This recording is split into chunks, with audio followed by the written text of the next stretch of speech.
여러분 반갑습니다. 재난 강의를 할 조석현입니다. 저는 현재 세종사이버대학교에서 재난관리론을 강의하고 있습니다.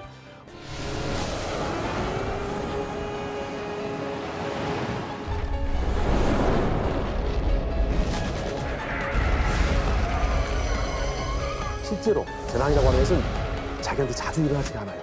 딱 한 번입니다. 인생에 있어서. 불난 것, 여러분 화재 경험할 것 같습니까? 아닙니다. 이제 어떤 생각을 가지고 어떤 행동으로 미래에 대비하고 또 그렇게 가야 될 것인가 하는 것에 대해서는 모두가 고민해 봐야 되고, 자, 그러면 우리나라가 이제 이 선진국하고 비교를 해봤을 때 보세요.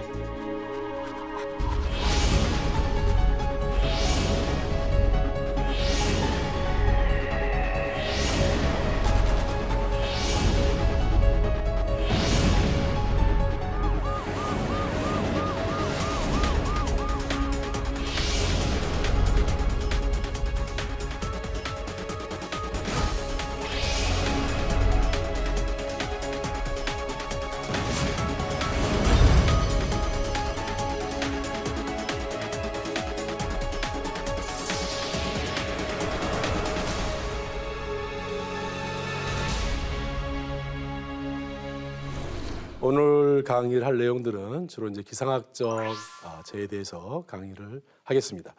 이 기상학적 재해는 이제 잘 알다시피 저희들이 이제 대설이라든가 또 한파, 또 폭염, 가뭄, 적조, 조류 대발생 이런 이제 것들을 가지고 이 시간을 채워볼까 합니다. 그래서 이제 흔히들 이제 여러분들이 간과하기 쉬운 이런 재난들인데요. 특히 이제 그 적조 같은 경우는 어민들한테도 엄청난 피해가 많고요. 또 폭염 같은 경우도 그렇고 이제 여러 가지가 있겠습니다만은 여러분들이 이제 이 기상학적 재해에 잘 대비하지 않으면은 치명적인 여러 가지 인체에 해를 입을 수도 있습니다. 그래서 그런 것들에 대해서 어떻게 할 것인가 하는 걸 가지고 강의를 시작해 보도록 하겠습니다. 자, 첫 번째는 이제 대설입니다. 여러분들 그 24절기가 있죠. 그죠? 24절기가 이제 있는데 혹시 대설은 몇 월에 대설이 있을까요? 아시는가요? 대설은 12월에 있습니다. 그래서 12월 7일을 대설이라고 합니다. 대설은 말 그대로 눈이 많이 온다라는 뜻이죠. 그다음에 이제 12월 22일 날이 뭐 동지 이렇게 있죠. 이제 봄이 되면 이제 뭐 이제 2월에 입춘 뭐 이런 것이 이제 24절기인데 그 중에 하나가 대설이다 이렇게 이제 말씀을 드릴 수가 있습니다. 자, 대설을 보시면 이제 그 강한 동풍 계열의 기류가 동해상에 많은 습기를 끌고 오면서 이제 백두대간을 거쳐서 설악산과 오대산, 강원도 이런 쪽에 이제 많은 폭설을 내린 것을 대설이다 이렇게 볼 수가 있습니다. 그러면 이제 대설이 있게 되면 주의보와 또 경보가 있겠죠. 그래서 대설주의보는 대도시 같은 경우는 몇 센치입니까? 5cm. 뭐 5cm니까 애게게 할 수 있지만 아니에요. 사람들이 많이 모여 살기 때문에 5cm만 내려도 엄청난 교통사고라든가 피해가 있을 수가 있습니다. 그다음에 일반 지역은 10cm. 울릉도는 이제 특히 눈이 많이 옵니다. 그래서 20cm. 이때를 대설주의보 이렇게 볼 수가 있겠죠. 대설경보는 대도시가 20cm입니다. 경보 정도 된다라고 하는 것은 상당히 이제 조심을 해야 됩니다. 이게 이제 얼게 되면 대형 교통사고뿐만 아니라 또 낙상사고 이런 것들로 이어지기 때문에 그런 것들을 각별히 주의할 필요가 있습니다. 그래서 일반 지역은 20cm, 울릉도 지방은 50cm일 때 대설 경보다 이렇게 말씀을 드릴 수 있겠죠. 대설에서 중요한 것은 사전 예보를 잘해야 됩니다. 눈이 왔을 때 그때 대응한다 늦을 수 있겠죠. 그래서 내일 새벽에는 눈이 어느 만큼 오니까 어떻게 조심해야 한다. 그래서 대설이 있을 때는 반드시 여러분들이 신발을 미끄러운 것을 신으시면 안 돼요. 그리고 그 손을 갖다가 호주머니에다 집어넣으면 이제 뇌진탕 걸릴 확률이 매우 높습니다. 그래서 손을 갖다 호주머니에 집어넣지 마시고요. 손은 뺀 상태에서 장갑을 끼고 다니는 것이 낙상을 방지할 수도 있습니다. 자, 대설로 인해서 이제 행정기관들이 주로 이제 어떻게 해야 될 것인가 하는 것들이 있습니다. 뭐 1단계는 준비, 2단계는 경계, 3단계는 이제 비상체제 이렇게 있습니다. 대도시 같은 경우는 이제 신적설량, 그러니까 새로운 적설량이 3cm 내외로 예상이 될 때, 또 기타 지역은 신적설량이 10cm 내로 예상이 될 때, 중앙과 지방의 재대책본부라든가 선해대책기관에서 이제 여러 가지 액션을 좀 취해줄 필요성이 있습니다. 그럼 2단계는 이제 좀 많이 오겠죠. 신적설량이 5cm. 아까 얘기를 했지만 대도시에 있어서 대설주의보는 5cm라고 그랬죠. 이 정도입니다. 이제 그다음에 기타 지역은 10cm 내외가 됐을 때 이때 이제 비상 근무기관 및 지방 행정기관들이 이제 여러 가지 경계 체제에 들어가게 됩니다. 이제 문제는 3단계입니다. 비상 체제죠. 바로 10cm 이상 신적설량이 대도시의 10cm 이상이고 그다음에 또 기타 지역은 신적설량이 30cm 내외로 예상될 때 이제 모든 공무원들은 비상근무를 써야 됩니다. 특히 가장 대선에서 문제가 되는 게 뭐겠습니까? 그렇죠. 교통사고. 지금 뭐 차가 없는 사람은 한 명도 없습니다. 그러다 보니까 일반 교통사고는 모르는데 이 대설로 인해서 눈길에서 교통사고는 연쇄추돌이 일어나게 됩니다. 본인이 제어할 수가 없어요. 그러다 보니까 인명피해와 재산피해로 이어지기 때문에 비상경계태세에 들어가게 되는 것이죠. 자, 그러면 어르신들이 이제 이 대선 됐을 때 낙상사고가 가장 많아요. 그래서 노인 낙상사고에서 일어날 수 있는 남자분들은 대부분이 뭐냐면 뇌출혈이 많습니다. 여자분들은 이제 엉덩이뼈가 부러진 경우가 있는데 뼈가 단순 골절되면 그나마 다행이에요. 분쇄골절이 돼버리면 아예 안 붙어 이제. 그죠? 그래서 노인분들은 또한 오스테오포로시스, 골다공증 이게 있다 보니까 이 뼈가 잘 안 붙어요. 골다공증 골에 이렇게 구멍이 뻥뻥 뚫어 있어가지고 엿가락처럼 그 안에가 구멍이 있어서 툭 부러지는 현상이에요. 그래서 아주 쉽게 이 골다공증은 부러질 수 있습니다. 그래서 일반 사람에 비해서 눈길에서 넘어졌을 때 65세 노인들의 사망률이 10에서 15배예요.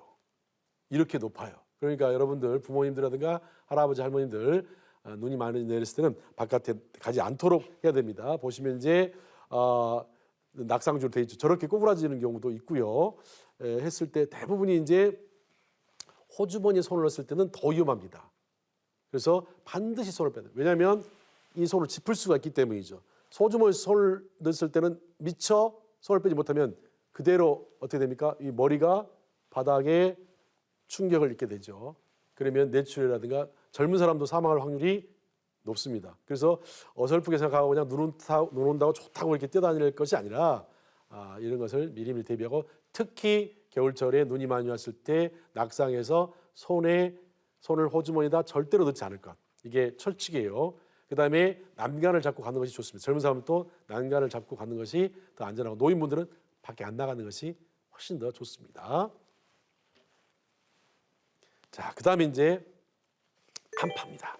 이 한파는 아까도 얘기했지만은 이 대설과 더불어서 이제 찾아오는 것이 한파가 많아요. 물론 이제 대설만 와서 따뜻한 상황에서 끝날 수도 있겠지만은 대설 다음에 한파로 이어진다고 한다면 지극히 위험합니다. 그래서 그 한파도 주의보와 이제 한파 경보인데 먼저 한파라고 하는 것은 24시간 이내의 기온 강하량이 일정 값 이상이 되고 동시 최저 기온이 정해진 한계값 이하로 떨어질 때입니다. 그래서 아침 최저 기온이 전날보다 몇 도시 10도씨 이하로 이제 이상 떨어져요. 그러니까 어제 1도였는데 오늘 영하 11도야. 그럼 뭐예요? 한파 주의보가 되는 것이죠. 그래서 이 평년값보다 3도씨가 낮을 것으로 예상될 때 또 아침 최저 기온이 12도씨 이하 이런 경우에 한파 주의보를 내리게 됩니다. 한파 경보는 이제 최저 기온이 전날보다 15도씨 정도 더 낮게 떨어졌을 때 이럴 때는 이제 한파 경보가 있게 되고요. 그다음에 이제 아침 최저 기온이 또 15도 이하로 이제 2일 정도로 이제 이상이 됐을 때 이때를 한파 경보다 이렇게 얘기할 수가 있습니다. 이런 한파가 닥쳤을 때는 가장 중요한 것이 저체온증입니다. 그래서 저체온증에 안 걸리려면은 옷을 하나를 두껍게 입는 것보다는 얇은 옷을 서너 개 입는 것이 훨씬 더 보온 효과가 뛰어납니다. 그리고 또 동파, 이 수도꼭지 동파 같은 거 조심해야 되고, 가장 중요한 것은 엄동설 안에 어디서 술 먹고 꼬꾸라져서 자는 거, 한파 때는 거의 사망한다고 보시면 됩니다. 그래서 그런 일이 없도록 해야 되겠습니다. 특히 또한 동상을 걸릴 수가 있는데, 이 사람들이 동상을 걸린지를 모르고 있다가 나중에 절단하는 사례가 굉장히 많습니다. 그래서 이 동상이라든가 또 이 저체온증에 걸리지 않기 위해서는 옷을 따뜻하게 입고, 또 이 바깥에 있을 때는 장시간 있지 말고 빨리 안에 와서 일정한 온도를 유지하는 것이 가장 중요하다, 이렇게 말씀을 드릴 수가 있겠습니다. 자, 그러면 2월 초 강력한 한파가 있죠. 자, 보시면 북극에 존재하는 찬공기 소용돌이가 수십 년을 주기로 강약을 되풀이하는데, 이게 북극을 돌면서 이 제트기류가 계속 남아 있어야 돼요. 그렇죠? 그럼 이쪽으로 안 내려오기 때문에 겨울에 그렇게 춥지가 않아요. 근데 이게 제트기류가 축 쳐져서 한국까지 내려오게 되면은 어떻게 됩니까? 이게 바로 한파의 원인이 되는 것입니다. 아이러니하게도 아까 얘기를 했었죠. 지난번에도 얘기를 했습니다만은 이 온도가 자꾸 지구 온난화가 되다 보니까 이거를 끄집어 내리는 성향이 있어가지고 이게 축 처지는, 그로 말미암아서 유독 겨울에 추워지는 현상이 일어날 수 있다. 그러니까 이게 내려와 버리면 여기 온도하고 북극하고 여기하고 차이가 없어요. 어떤 분이 와서 우리나라 이렇게 내려왔을 때 남극하고도 차이가 없다, 이런 말씀을 했으면서 한파의 원인은 여기에 있다. 물론 이제 다른 이유도 있겠습니다만 대표적 이유가 이제 이거라고 보시면 되겠습니다.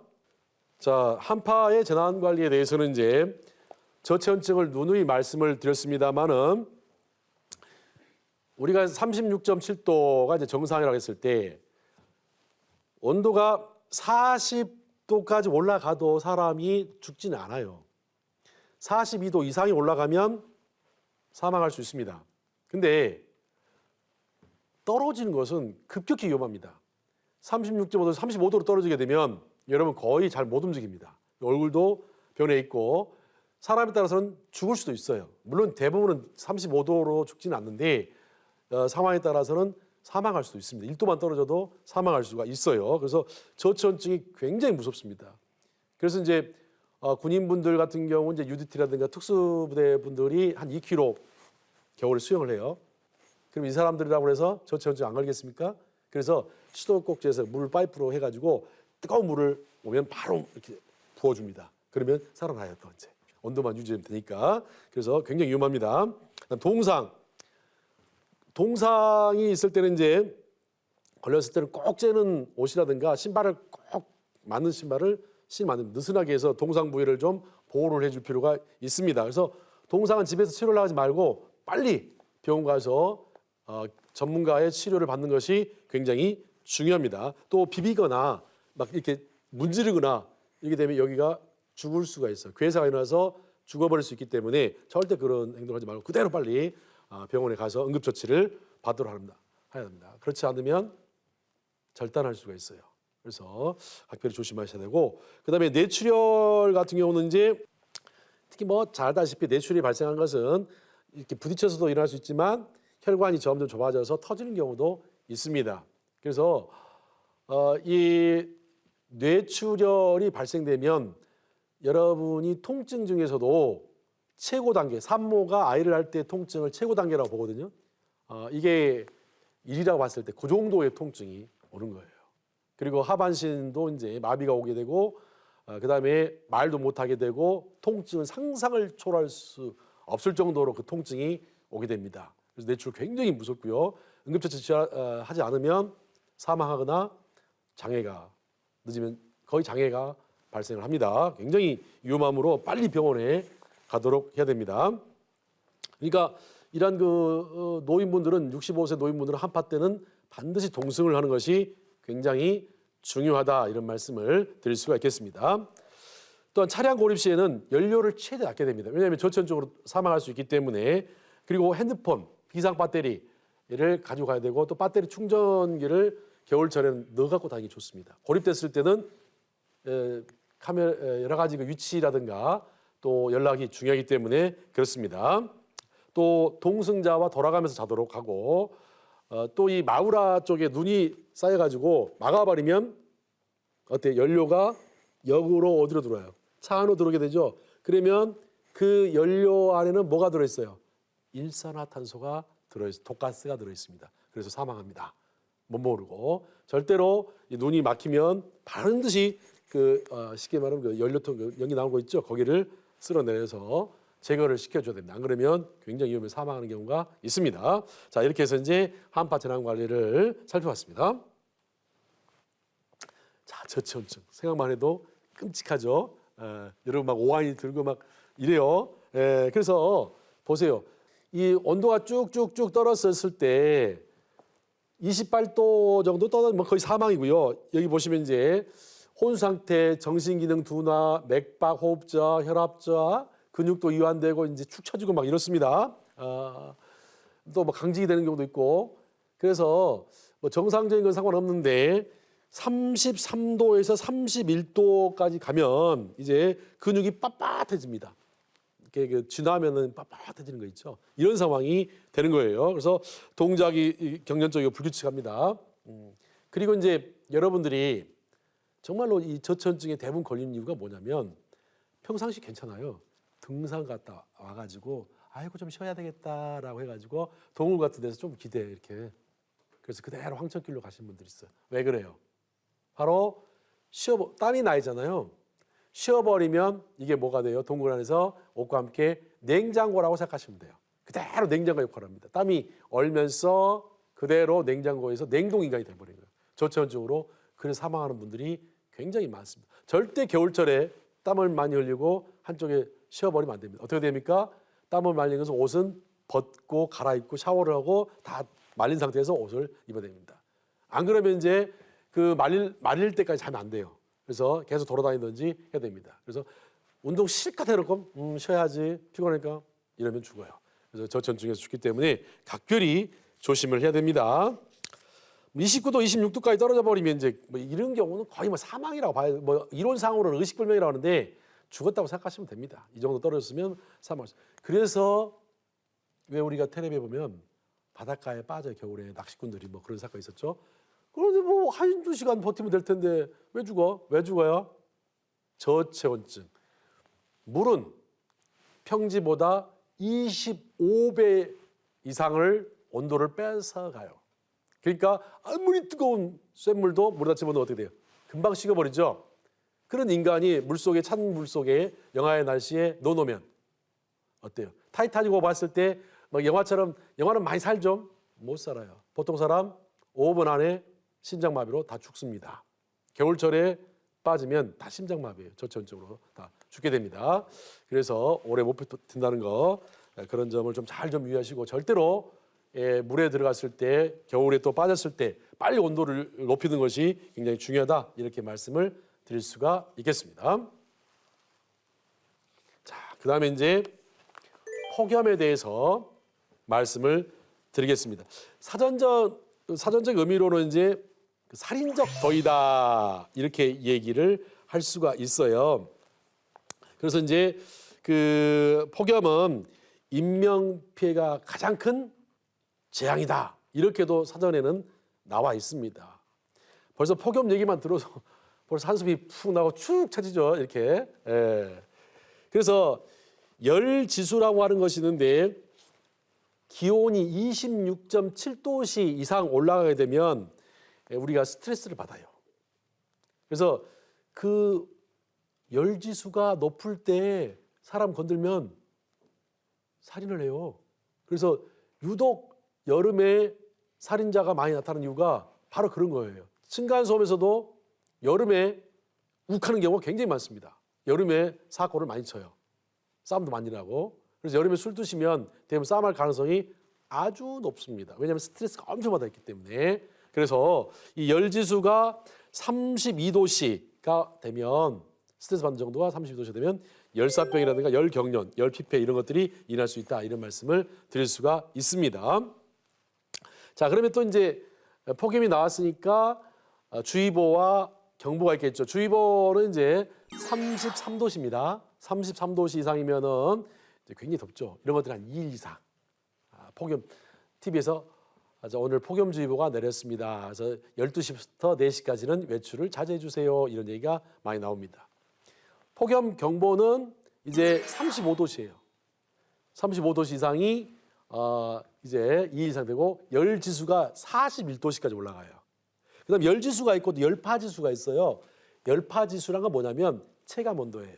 체감온도는 일반 온도보다 높겠죠. 그러니까 한 온도는 30도 되는데 체감온도는 한 50도 되는 것 같아. 짜증이 자꾸 나는 거야. 힘들고. 그러니까 맥주나 마셔야지. 시원한 맥주. 자, 그러면 폭염을 이겨낼 수 있을까요? 먹고 난 다음에는. 그 다음에 더 열받는 거야, 이제. 더. 그래서 폭염주의보가 있고 열대야. 열대야는 몇 도? 저녁부터 해가지고 아침이니까 25도씨 이상. 25도시면 괜찮아. 32도, 33도, 밤에도 33도. 그런 적 있죠. 근데 온도만 높으면 그럭저럭 견디면 돼요. 근데 뭐가 있어요? 열대야에서? 습도. 그죠? 플러스 습도. 이게 못 견디는 거야. 이게 미치기만 해. 그 습도가 또 차면 괜찮아. 뜨거워. 그러니까 선풍기를 틀어도 안 되고 그냥 미치게. 그래서 우리나라는 특히 열대야가 심해졌어요. 그래서 열대야로 사망하는 경우도 있기 때문에 조심을 해야 됩니다.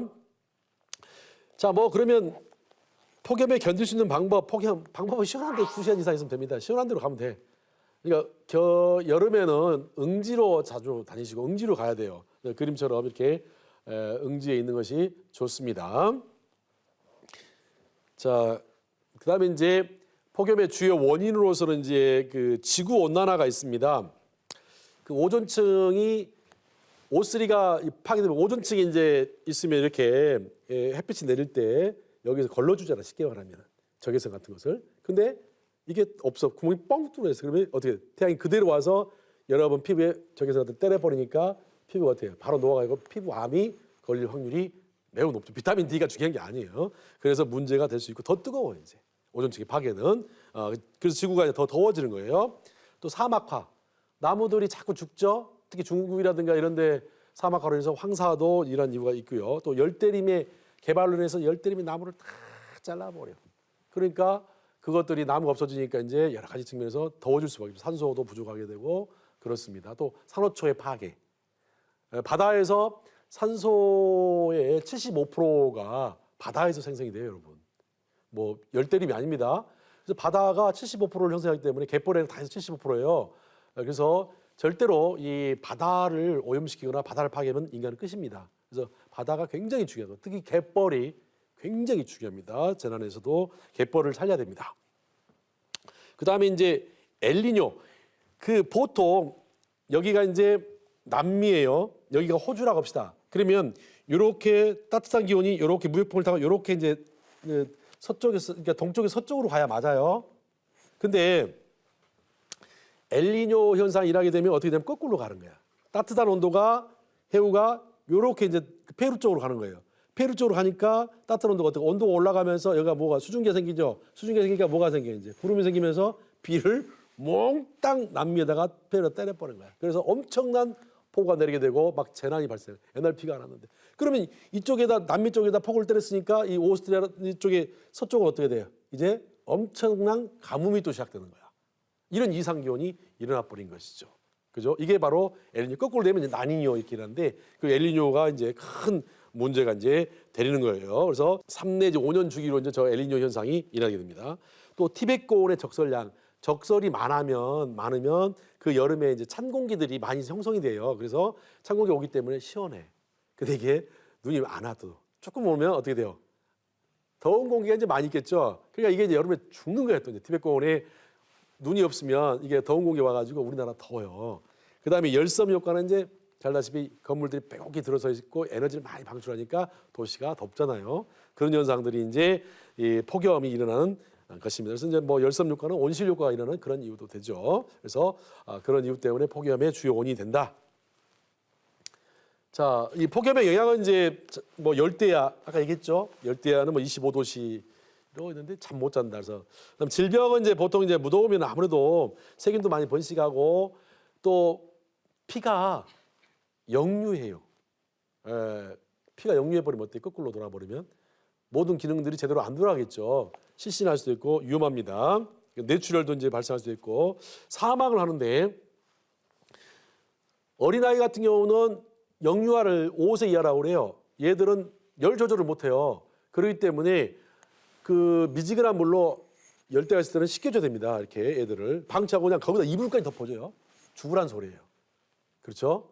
자, 2003년도에 보세요. 유럽에서 평년보다 20에서 30도의 상승한 폭염이 2주간 지속되면서 얼마나 죽었어요? 3만 5천 명이 다 죽어버려요. 3만 5천 명. 그래서 폭염이 되게 재앙이에요, 여러분들. 특히 노인분들 많이 돌아가셔요. 옛날에 보면 밭에 가서 그 풀 뽑는다고 한여름에 수건 쓰고 할머니들 돌아가셔요. 절대로 나가면 안 됩니다. 원래는 건설 현장에서도 12시부터 4시까지 쉬어야 돼요. 잠자야 돼요. 근데 우리나라는 개미들 해가지고 안 쉬어. 기어이 일을 해. 정말로 강해요. 세계적으로 IQ도 제일 높습니다. 우리가 1위예요. 평균 IQ 105, 106. 일본 105, 대만 104. 유럽은 좀 높은 것들이 102, 101 이렇게 합니다. 그래서 우리가 세계적으로 106으로 1위예요. 그래서 머리도 좋은데 왜 일을 그렇게 열심히 또 하는가 모르겠어요. 아무튼 자, 그러면 이제 폭염으로 인한 열사병, 열실시까지 하면 제가 의사 돼 버리니까 그까지는 못 하고 폭염으로 인한 뭐 짧지만 그 일반적인 상식적인 측면에서 한번 말씀을 드리면 자, 이 일사병은 이제 말 그대로 열을 많이 받으면 스트레스가 엄청 받게 되죠. 스트레스가 받으면 염분도 막 빠져나가게 되고 수분도 많이 빠져나가요. 그래서 일정한 물을 먹지 않는다거나 염분이 특히 소금 중요하죠. 많이 먹으면 문제가 되지만 적으면 죽을 수 있어요. 그래서 그것들을 적절히 보충을 해줘야 됩니다. 물을 많이 먹은 사람은 건강해요. 하루에 2리터 이상 먹으면 성인 남자는 건강한데 틈만 나면 마시면 좋습니다. 이렇게 틈만 나면 이렇게 먹는 게 제일 좋아요. 그러니까 여러분들 아침이나 했을 때 공복에 물 한 잔씩은 꼭 드세요. 그게 건강, 그 재난을 이기는 방법이에요. 그러면 몸이 피가 좋아지잖아요. 피가 맑아지잖아요. 피가 맑으면 온갖 병균들을 다 이겨낼 수 있고 문제가 있는 것들 다 밖으로 걸러져 나가요. 근데 물을 잘 안 먹으면 피가 끈적끈적하겠죠. 그럼 뭐가 달라붙겠죠. 그러면 혈관이 막혀 있고 다 문제가 되겠죠. 그럼 이것들이 뭐가 돼? 암세포가 되는 거예요, 이제. 그죠? 그래서 물을 자주 드신 분들은 건강하고 장수하다.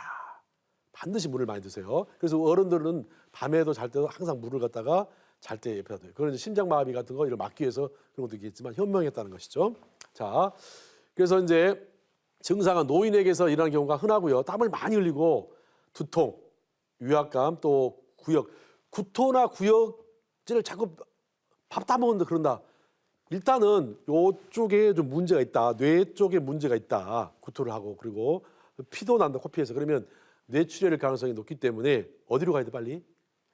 어설픈 민간요법 했다가는 죽게 만듭니다. 어떤 경우도 스페이드하게 병원으로 응급실로 가야 됩니다. 그리고 빨리 그 병원에 전화를 해서 상황을 지금 상태를 환자 상태를 알려주면서 가야 돼요. 그래야 의사가 미리 딱 대비를 하고 있겠죠. 가서 하면 늦잖아요. 그래서 초를 다투기 때문에. 그리고 피부가 차고 젖어 있으며 체온은 크게 상승하지 않는다. 그래서 보니까 만져보니까 별로 열도 없는데 이럴 수도 있어요. 그러니까 괜찮겠구만. 열 없으면 괜찮은잖아요. 안 돼요. 그죠? 이런 증상이 일어나면 반드시 병원으로 빨리 이송을 해야 됩니다. 자, 또 대체 방법은 이제 서늘한 거 좀 쉬게 만들고 우리가 할 수 있는 방법은 만일 병원을 못 가게 되면은 아니면 이제 차가 없다 그럴 때는 응급차를 오도록 해야 되겠죠. 이렇게 해야 됩니다. 맥주 같은 거 마시면 안 되고 자, 또 차가운 물로 목욕을 하는 건 괜찮습니다. 시원하게 몸을 갖다가 열을 빨리 빼내야 되니까. 그래서 이제 빨리 병원으로 가는 것이 중요하다. 그다음 이제 폭염 대책이 있습니다. 일반 가정에서는 뭐 12시에서 오후 4시 사이가 이제 야외 활동을 하지 않는 게 좋다. 또 갑자기 그냥 물이 푹 들어가면 온도차로 인해서 사망할 수가 있죠. 또 선풍기를 창문 쪽으로 돌려 요거 좀 봐보세요. 선풍기를 바로 쐬면은 시원할 것 같지만 창문 쪽에다 해서 두게 되면 더 시원합니다. 그래서 그 방법 한번 써보세요. 선풍기를 창문 쪽으로 돌려 환기를 유도하는 것이 좋다. 이 방법 이미 증명된 겁니다. 또 운동 많이 하면 안 돼요. 운동 많이 하게 되면 이제 숙면을 또 방해해서 문제되기 때문에 적당히 하는 것이 좋습니다. 자, 이 폭염은 범정부 대책이라고 하는 것이 별다른 게 있는 게 아니에요. 인식을 바꿔주면 돼요. 사람들의 인식을. 그래서 아까도 얘기했지만은 건설 현장에서는 이 사용자가 그냥 일을 좀 쉬어라라고 찬물도 주면서 해주는 거. 또 밭에 가서 일하지 않는 거. 또 야외 활동을 자제하는 거. 요거 해주면 되는 거예요. 그리고 술 안 먹는 거. 이렇게 하면 폭염에 대처할 수 있고 또 응급 상황이 발생했을 때는 빨리 병원으로 가야 되고 또 이 환자가 발생하게 되면 서늘한 것으로 해서 시원하게 만들어주는 것이 우선적으로 병원을 못 갔을 때는 이런 방법을 딱 체계화하면은 되는 거예요. 그리고 홍보를 해서 절대로 이제 그런 곳에 이제 바깥에 있지 말고 특히 좀 아이들도 모르고 막 땡볕이 막 뛰어놀다가 피부암 걸릴 수도 있고요. 지금 모르는데 나중에 나이 먹으면 이제 그런 현상이 일어날 수 있습니다. 자, 그래서 잘 보셨고요. 자, 그다음에 이제 가뭄에 대해서 말씀을 드리겠습니다. 우리나라도 물 부족 국가예요. 일본은 물 풍부 국가거든요. 예, 그래서 물이 굉장히 부족하기 때문에 이제 1단계, 2단계로 이제 물이 부족했을 때 가뭄이 났을 때 이런 단계를 거쳐요. 그래서 1단계는 뭐 그럭저럭 견딜 수 있어요. 10% 감량을 하기 때문에. 근데 이제 60%가 넘어갔어요. 3단계에서 3-2단계 보시면 60% 이상 감량 공급을 했을 때 최소한의 생활 용수만 공급하고 수돗물 다량 사용 사업용 격일제를 영업한다. 근데 4단계까지 왔다고 하는 것은 심각한 수준에 도달했습니다. 이 상태가 되면 웬만한 뭐 저수 다 말라 있고요. 그다음에 물 찾기가 굉장히 어렵습니다. 물도 수입을 해와야 되고 그런 상황입니다. 그래서 최소한의 식수 배급제만 실시하고 먹는 샘물 말고는 일반 빨래 같은 거, 샤워 같은 거 중단합니다. 안 되죠. 그래서 굉장히 위험한 상태에 있는데 이게 짧으면 좋은데 한 5년 간다고 생각해봐요. 그러면 사회는 극도로 혼란에 빠질 것이고 폭력과 이런 것들이 엄청나게 난무할 것이고 사람들의 민심은 흉해질 것입니다. 그리고 사회는 극도의 대혼란의 재난에 이제 빠져버리게 된 거죠. 이만큼 물이 중요하죠. 사람이 물 없으면 어떻게 살아요? 그다음에 농사 다 망치죠. 다 모든 걸 다 망치는 거죠. 그다음에 전력, 에너지 뭐 다 써버리고 이런 현상이 일어나게 되죠. 그래서 우리나라는 물 부족 국가이기 때문에 물을 아껴 써야 되는데 그렇지가 좀 않습니다. 그다음에 이제 건조주의보와 건조 이제 경보라는 게 있어요. 보통 1에서 0. 이제 마이너스 1 요 사이가 정상적인 범위로 봐요. 1 이상이 넘어가면 상당히 좀 물이 좀 많다, 괜찮다 이렇게 이제 말씀을 드릴 수가 있습니다. 그래서 이제 이 빨강 상태가 되면은 이것도 이제 굉장히 작물 손실이라든가 제한 급수를 해야 되는 이런 상황에 놓이게 되고요. 그다음에 이제 건조주의보와 건조경보가 있는데 습도가 50% 이하, 여러분 뭐 실습도 제법에 나오는데 50% 이하입니다. 그다음에 일일 최소 습도가 30% 이하, 그리고 풍속이 바람까지 불어요. 1초에 7m 색, 그러니까 1초에 7m 정도 가는 바람. 이것이 2일 동안 지속이 됩니다. 건조경보는 이제 40% 이하 실효 습도가, 그다음에 일일 최소 습도가 20% 이하로 떨어지는 거죠. 그리고 풍속이 10m 이상이 2일 이상일 때, 이때를 건조 경보다 이렇게 볼 수가 있습니다. 그래서 이런 가뭄에 어떻게 하면 우리가 잘 대처를 할 것인가 한번 여러분도 잘 알아두세요. 물이 진짜 없다, 정말 물 먹고 싶은데 이럴 때 방법을 지금부터 가르쳐 드리겠습니다. 자, 보세요.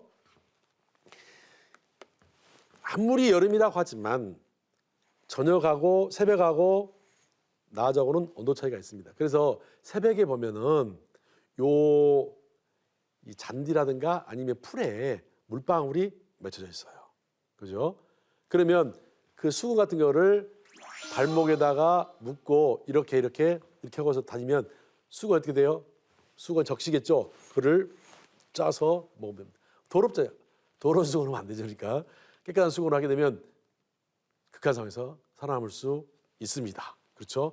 물이 없어서 죽는 바에는 그렇게 해서 먹어야 됩니다. 그다음에 두 번째, 나무들은 열을 하면서 습도를 내뱉어요. 이게 호흡을 하면서.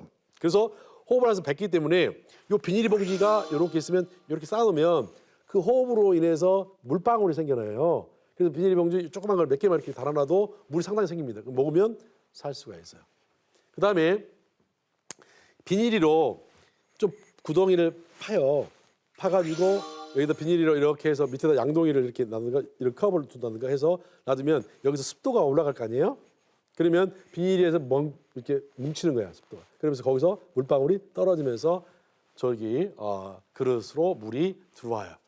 그러면서 이제 먹을 수가 있죠. 저거는 오줌도 걸러낼 수가 있어요. 독이 있는 물도 똥도 오줌도 다 저렇게 하면 깨끗한 물로 정화를 시킬 수가 있습니다. 그러니까 저 극한 상황에서 살아남는 방법이 있고, 또 하나 방법은 내가는 다 말라 있는데 보니까 습기가 좀 있어요, 어느 곳에. 그럼 그곳에 분명히 깊이 파보면 물이 있습니다. 이렇게 해서 여러분들이 가뭄이라든가 극한 상황에 있어서 재난에서 대비할 수 있는 이런 방법을 찾으시면 되는데 꼭 알아두시기 바랍니다. 이거는 중요합니다. 그리고 항상 재난에서 제일 중요한 게 뭐냐면 비닐이에요. 화재 날 때 뭐가 중요해요? 비닐이죠. 4분 동안 버틸 수 있어요. 또 한파에 밖을 가다도 밑에다 비닐을 깔아놓으면 찬 공기가 안 올라와서 텐트 쳐도 괜찮아요. 그 다음에 식수를 구할 때도 비닐이죠.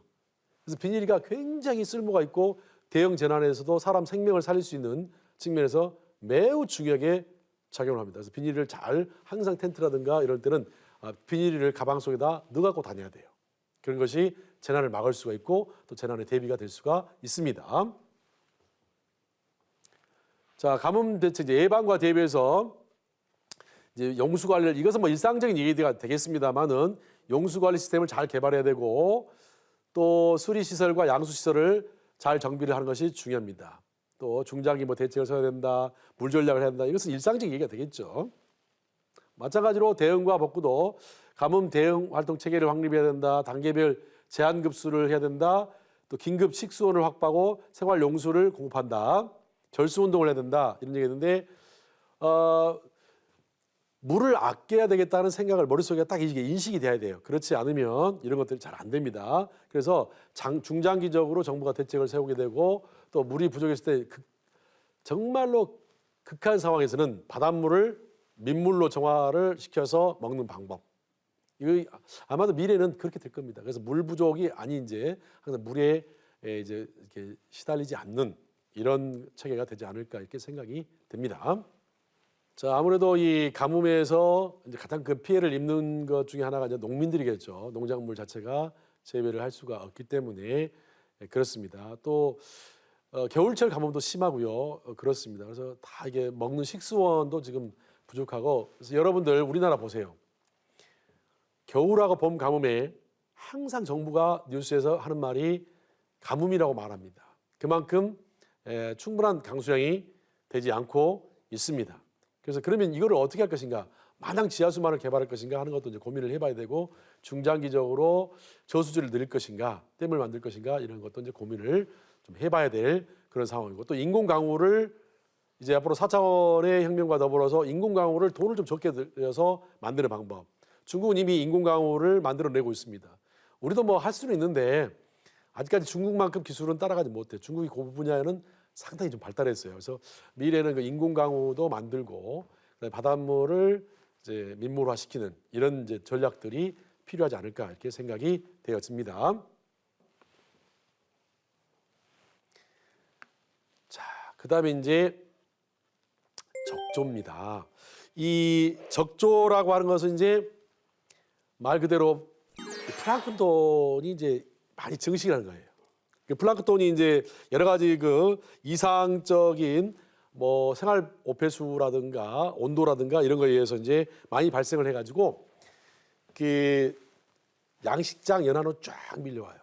그래가지고 플랑크톤들이 물고기 아가미로 막 들어가서 물고기가 호흡을 못해서 사망하는 경우도 있고, 또 산소가 용존산소 부족해서 죽는 경우도 있고 그렇습니다. 그래서 뭐 대체적으로는 뭐 황토를 뿌려보지만 황토가 들을 수도 있지만 안 드는 경우도 있습니다. 그래서 적조라고 하는 것은 이제 바로 이제 플랑크톤이 이상 증식하는 것인데, 적조주의보는 반경 2 내지 5km 수역에서 발생되는 것이고요. 그다음에 적조 경보는 5km 이상에 걸쳐서 하는 것을 적조 경보다 이렇게 말합니다. 그래서 만일에 정부가 적조를 못 막았을 때는 여기에 대한 어민들에 대한 대책을 세줄 필요가 있겠고, 공기 발생이라든가 황토 살포, 순환 펌프 이런 것들을 잘 활용할 필요성이 있다 이렇게 말씀을 드릴 수 있겠습니다. 자, 적조 발생 봐보세요. 생활의 하수나 산화폐수가 이제 쫙 이렇게 흘러들죠. 그죠? 예. 그러면 이런 것들이 이제 플랑크톤들이 이상 증식을 해요. 갑자기 많이 늘어난 거예요, 이렇게. 예. 그래서 이렇게 벌겋게 됩니다.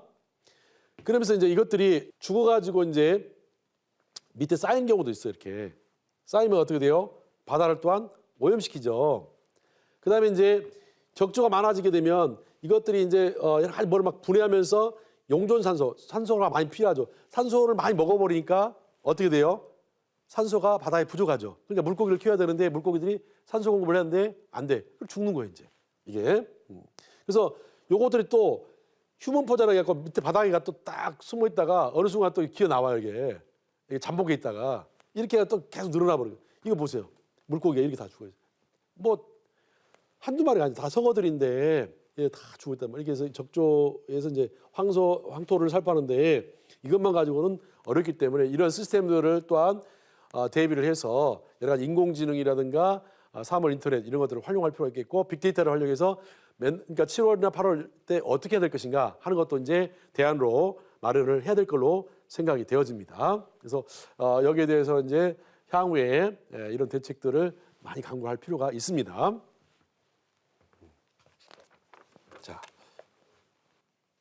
자, 그다음에 여러분 중요한 얘기인데 황사에 대해서 관심 많죠.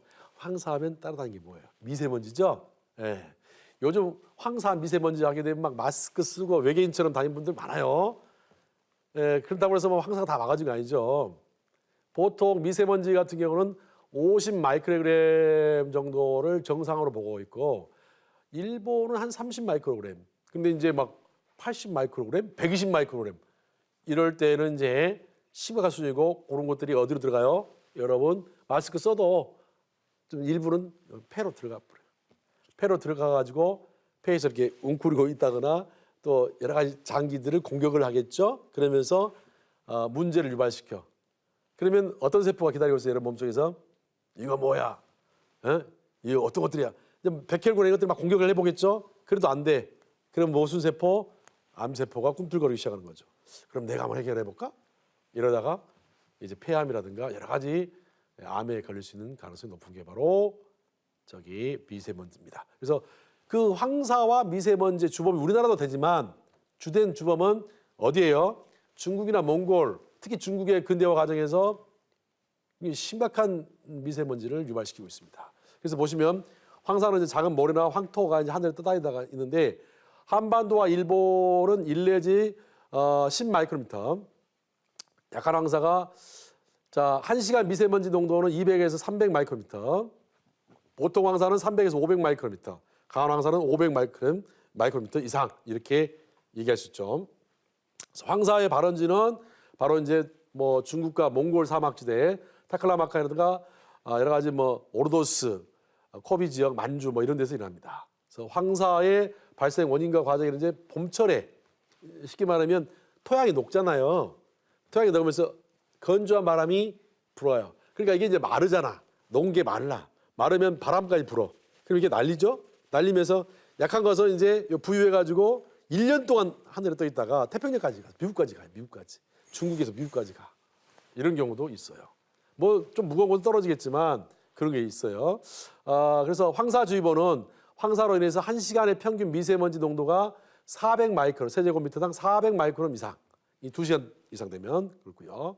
황사 경보는 황사로 인해서 1시간의 평균 미세먼지 농도가 800 마이크로, 세제곱미터당. 강하죠. 그래서 2시간 이상 지속되는 경우고. 그러면 황사 시 행동은 간단해. 마스크 쓰면 되는 거예요. 마스크. 근데 마스크도 일반 마스크는 안 돼요. 황사용 마스크라고 따로 전문적으로 만들어진 게 있어요. 그걸 꼭 쓰셔야 됩니다. 방법은 그밖에 없어. 중국에서 날아오고 있다는데 어떻게 방패막을 막을 수 있어요? 정부 책임이다. 정부는 책임져라. 막 이렇게 하는데 그럼 정부가 어떻게 지금 막아? 바람을 어떻게 막아?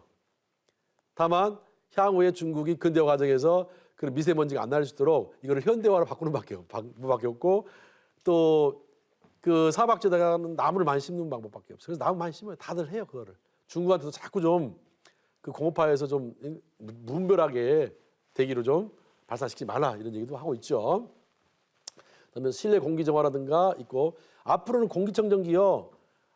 이런 그 어린이집 같은 경우는 의무적으로 설치해야 됩니다. 무조건 여러분도 아마 공기청정기 집에다 의무적으로 둬야 될 거예요. 그래서 미세먼지를 빨아들여야 됩니다. 안 그러면 마스크를 써도 이 몸속으로 들어갑니다. 그러기 위해서는 황사를 막기 위해서는 나무를 많이 심고 또 국제 간의 협력을 강화해야 됩니다. 또 여러 가지 그 감시 체계도 좀 잘 갖추도록 하고요. 또 부처별로도 협업 체계를 갖추는 것이 굉장히 중요하다. 자, 그러면 황사와 미세먼지. 자, 발생 원인은 중국의 모래 폭풍이라고 돼 있죠. 황사는.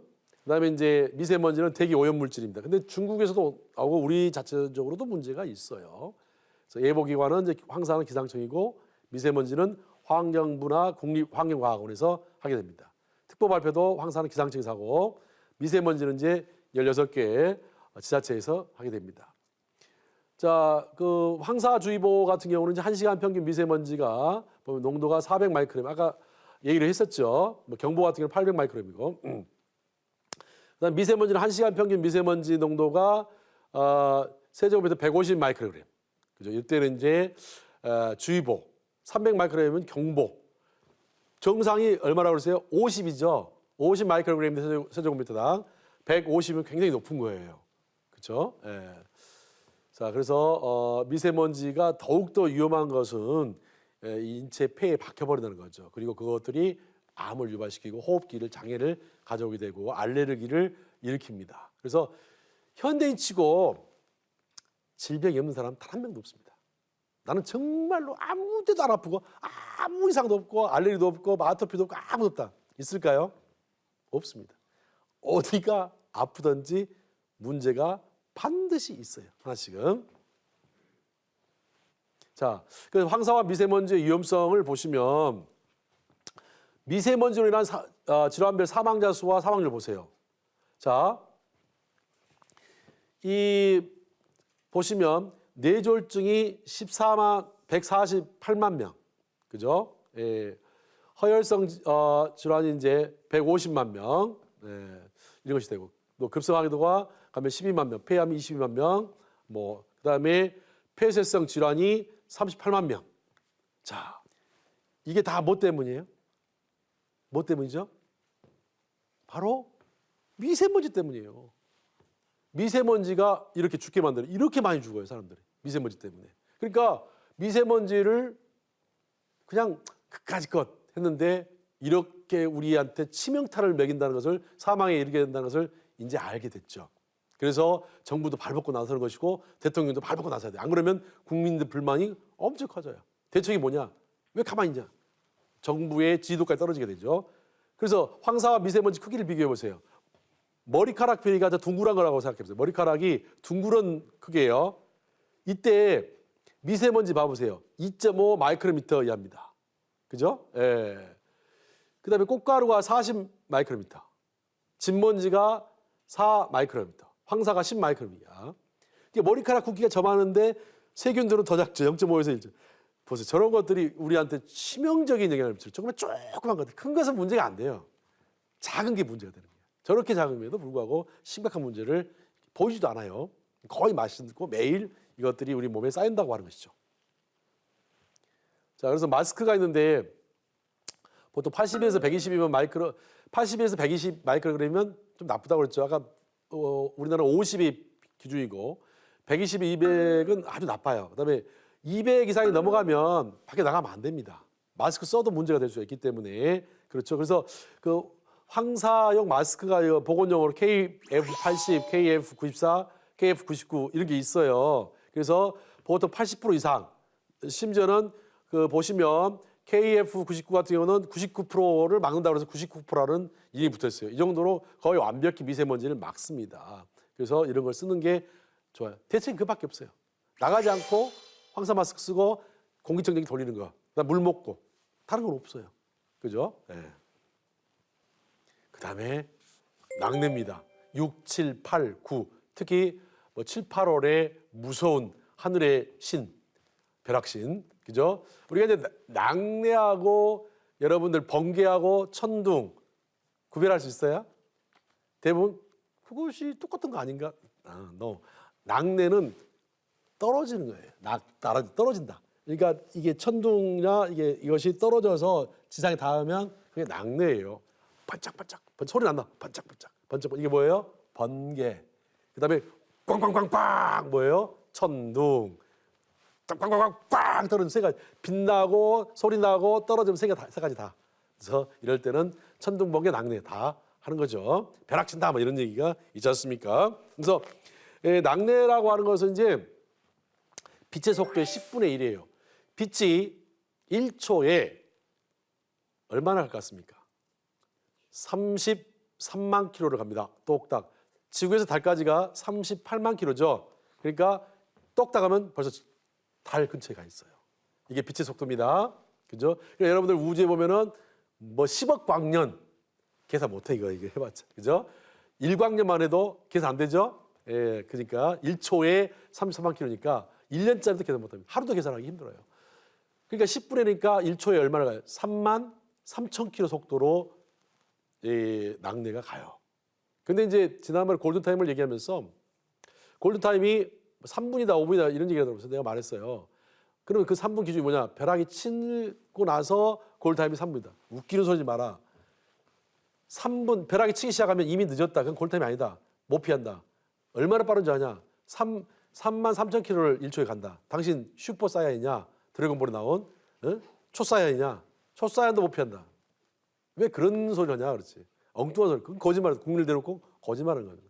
오기 전에 정난운이 오기 전에 정난운에서 나오거든요. 정난운이 오기 전에 미리 나가지 말아야 돼. 정난운이 오늘 오겠습니다. 몇 시쯤 오겠습니다. 그러면 그때 천둥이 반드시 정난운이 있어야만 낙내가 쳐요. 정난운이 없으면 낙내가 안 쳐요. 그러니까 그 까만 구름 있죠. 까매가지고 시커먼 구름. 그게 정난운이에요. 그거 피하면 되는 거예요. 그러면 발생 안 해요. 그리고 그 구름 오면은 도망가든지 바위 밑으로 숨든지 그러면 됩니다. 동굴 속으로 들어가든지 그러면 안 생기는 거예요. 네. 자, 그래서 낙내는 일반적으로 이제 벼락이라고도 하고요. 번개, 천둥을 동반한다 얘기했죠. 번개, 천둥이 뭔지를 설명했습니다. 그래서 낙내는 반드시 정난운 안에 물방울과 빙정이 공존하고 정난운 꼭대기가 영하 20도까지 돌았을 때 발생을 합니다. 그냥 영상으로 말씀은 안 돼요. 낙내는 아까도 얘기했죠. 1억 볼트입니다. 그리고 27,000도. 태양이 6,000도입니다. 겉표면이. 27,000도예요. 그 다음에 꽉 맞으면 80%는 즉사, 20%는 사는 경우가 있어요. 비껴가거나 하면은 그러면 심장마비 걸리기 때문에 심폐소생술로 일본에서는 살려는 경우가 있습니다. 그러니까 포기하지 말고 심폐소생술을 해보세요. 이거 죽었네 하지 말고 하면 살아날 수가 있어요. 예. 자, 그래서 낙내는 아까도 얘기했죠. 낙내는 땅에 닿는 것이죠. 그래서 전기가 같은 것이 딱 닿는 것이고, 그 다음에 번개와 천둥은 번개는 비치고 천둥은 소리가 나는 겁니다. 다 아실 겁니다. 이제 자, 봐보세요. 저 낙내를 맞았어요. 실제로 맞은 사람입니다. 등을 보십시오. 그대로 번개 자국이 그대로 남아 있죠. 그죠? 이 사람 목 쪽으로 맞았어요. 앞에 사람은 그죠? 목 쪽으로 맞았어요. 살았어요. 비껴갔다는 소리죠. 비껴갔습니다. 근데 산 사람이 있어요. 그래서 저렇게 맞으면 거의 확률적으로 몸이 다 타져버립니다. 뇌 장기가 안에 있는 것들이 싹 타버려요. 그래서 죽기 때문에 나도 맞아볼까?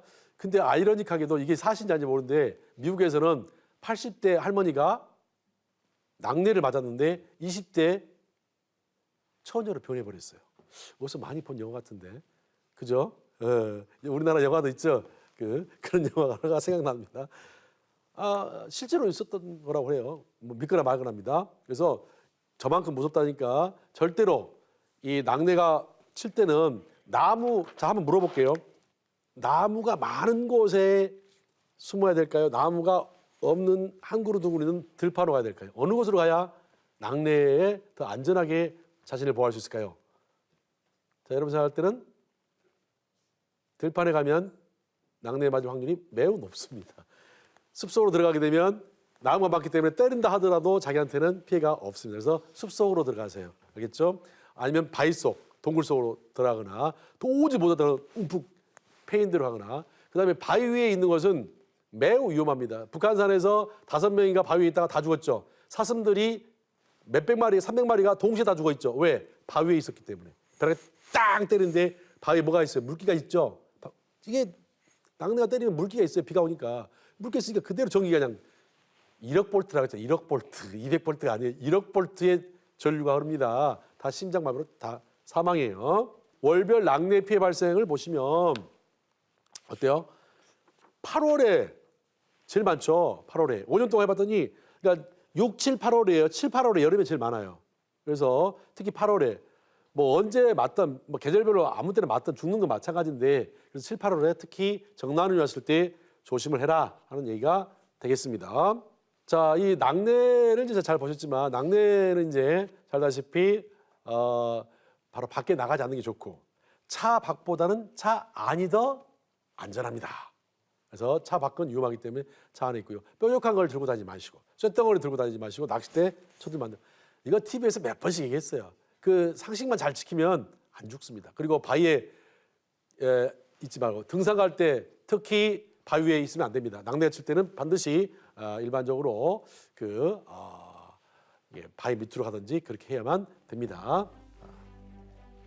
자, 이렇게 해서 이제 전반적으로 다 살펴봤는데 특히 이제 이 방금도 말씀드렸던 낙뢰뿐만 아니라 또 여러 가지 황사, 미세먼지, 또 가뭄 대책, 적조 이런 얘기들을 했습니다. 그래서 상당히 우리에게 언제든지 위협을 가할 수 있고 또 위험을 줄 수 있는 재난들이기 때문에 상식적인 것만 잘 지켜도 우리가 재해재난에서 벗어날 수 있고 생명을 아낄 수가 있어요. 그래서 이 강의를 다시 한번 잘 좀 생각해 보시고 또 반복해 보시면서 잘 이해를 해 주셨으면 좋겠습니다. 강의는 여기까지만 하겠습니다.